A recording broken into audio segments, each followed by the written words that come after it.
as mentioned before, this has become a big problem with the Marvel Cinematic Universe. It's a very, similar problem. In that ever since the first Avengers movie, every time there's a huge threat to Earth, and it's, let's say an Iron Man movie, or a Thor movie, or a Captain America movie, they have to always justify why they don't just get the Avengers. Why it's only that particular hero that can deal with the threat. And of course, the argument I hear from people is, well, it's the reason why the Flash or, whatever, Iron Man, Thor, whatever the case may be. The reason why the Avengers or these other heroes or whatever don't show up in each other's movies, it's because it's, in this case, it's because it's Green Arrow's story. So just deal with it. Well, no, that is not good enough. That doesn't excuse it from being a problem, especially when you guys started to show out as this grounded, realistic Mike Grell, Chris Nolan take on Green Arrow. And now I'm supposed to turn my brain off and just accept that it's a stupid comic book show. And you know what's funny too? The irony of the situation. That of all the big superheroes that you could have spun off from Arrow, of all the fucking heroes in the DC universe, it's the fucking Flash. A guy with super speed.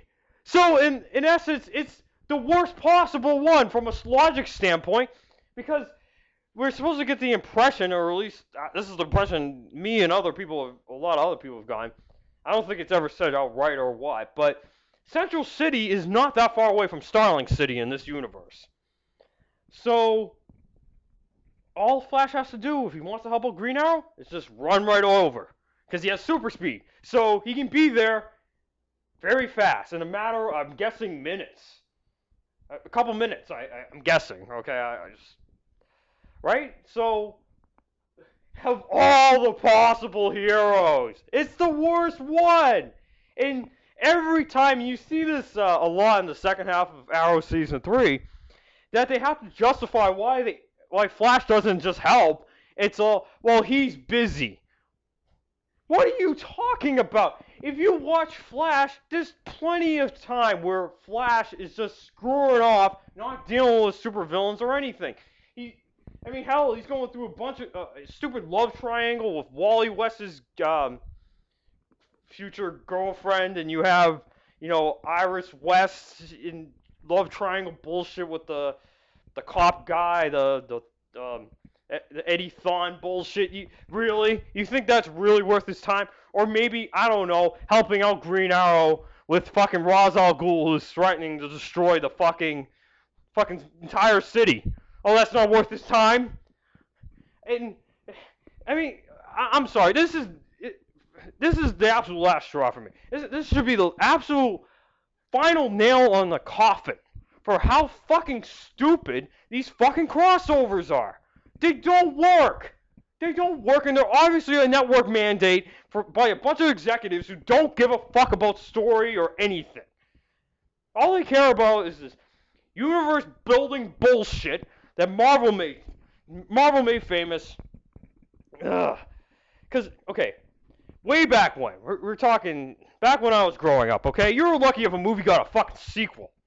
Then you had movies like Lord of the Rings and the Matrix trilogy that popularized the idea of a trilogy. So everything's got to be a trilogy, it's got to be a franchise.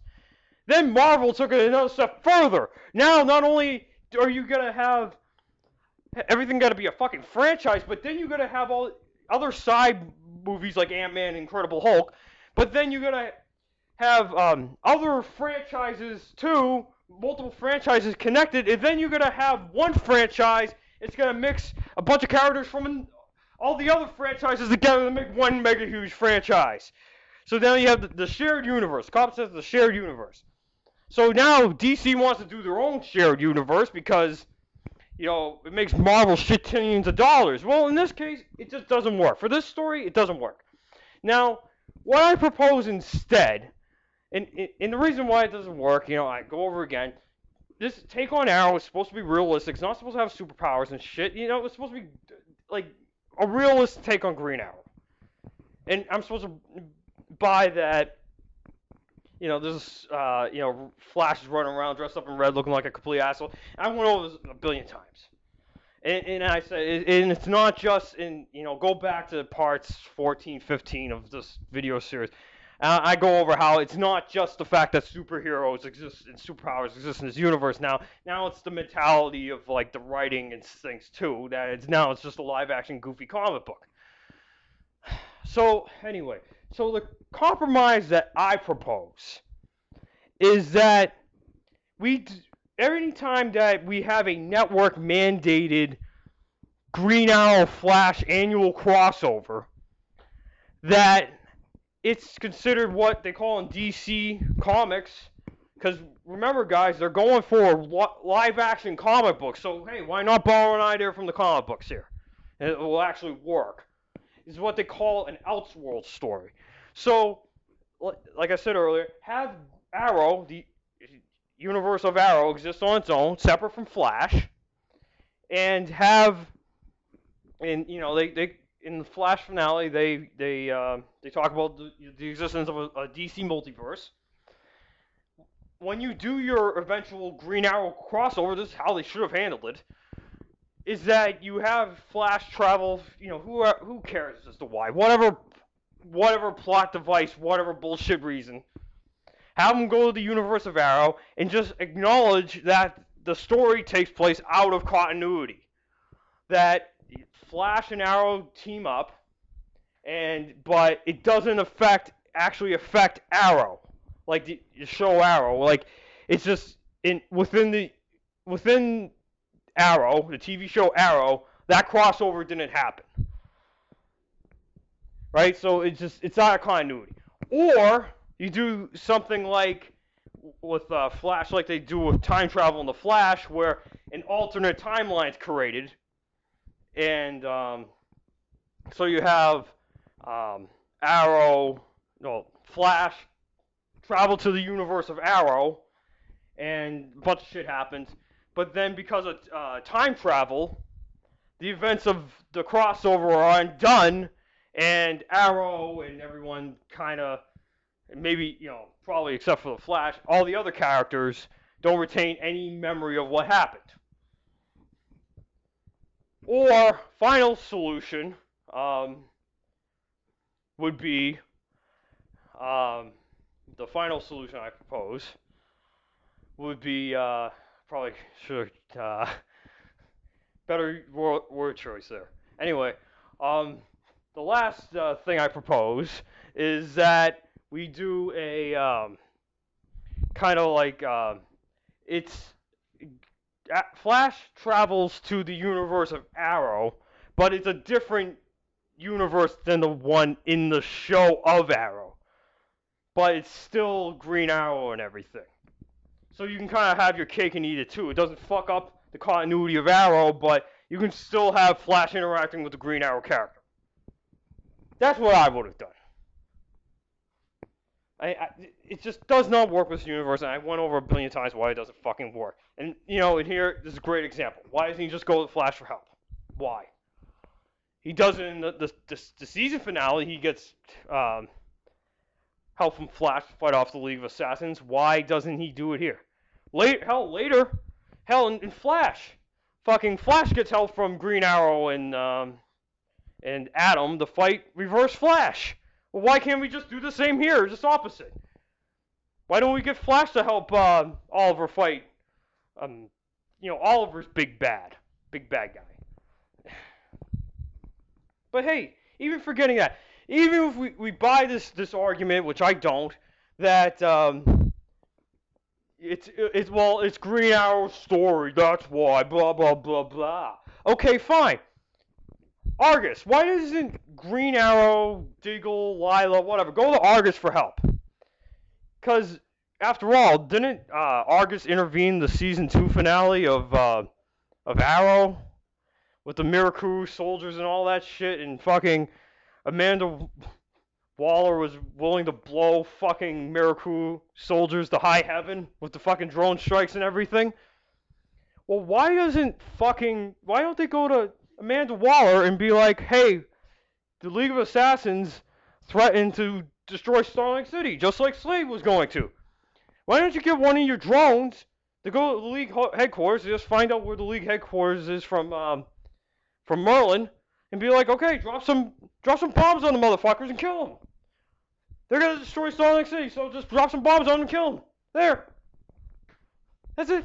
And you know what? That doesn't involve a crossover. That doesn't involve Flash, because Argus is barely mentioned in Flash at all. Argus is more of a Green Arrow or Arrow whatever thing. So like, why don't they just go to Argus? It's just it's maddening how fucking stupid this is. There's so many logic holes in this fucking thing. There's more holes in this fucking the logic of this fucking bullshit than the fucking 600 pounds of Swiss cheese.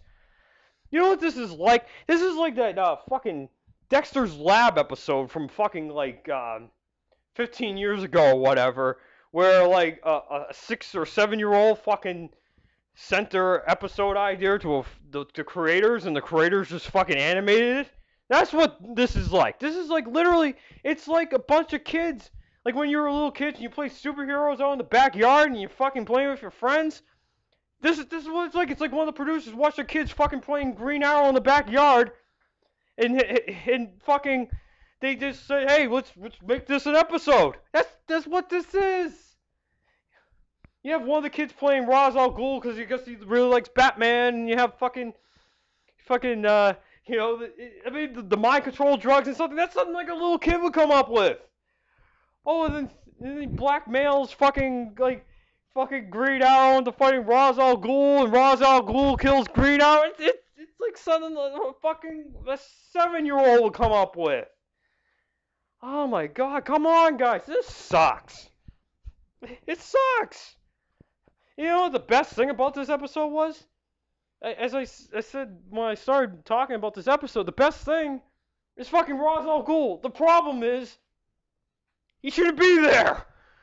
But the one bright spot is at least they write Ra's al Ghul properly. You know why? Because obviously they have a reverence for the fucking Batman material.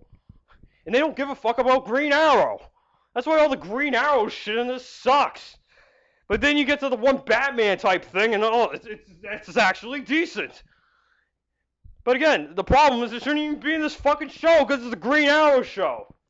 Remember all you idiots talking about, hey, well, this is Green Arrow's story. Yeah, it's Green Arrow's story. Get the Batman shit out. But yeah, I mean, yeah, Ra's al Ghul, he's pretty much straight off the page. Ra's al Ghul here. He's written very well. And actually, one thing I didn't mention when I mentioned, when I was talking about the Ra's al Ghul portrayal way back when I first started these videos, they got a Australian guy to play him. So once again, we're whitewash casting Ra's al Ghul just like we did in the Nolan movies. It'd be nice to actually get an actual like Arabic actor, an Arab actor to portray the character like he's supposed to. I think my choice, because usually they're pretty spot on with the casting. I mean, the casting on the show is fucking awesome. That's one thing I won't take away from this show. And along with a lot of other things. I mean, other than the writing, I'd still say a lot of the things are still top notch on the show. But if I was gonna go for an actor, I'd get Alexander Siddig to play fucking Ra's al Ghul, because he would make a badass Ra's al Ghul.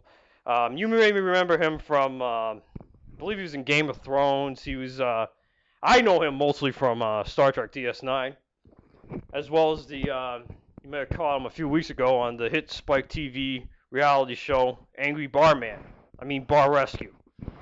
Yeah, so Ra's al Ghul, very good portrayal. But again, the problem is that he shouldn't be here because Green Arrow and Ra's al Ghul should not be fucking enemies.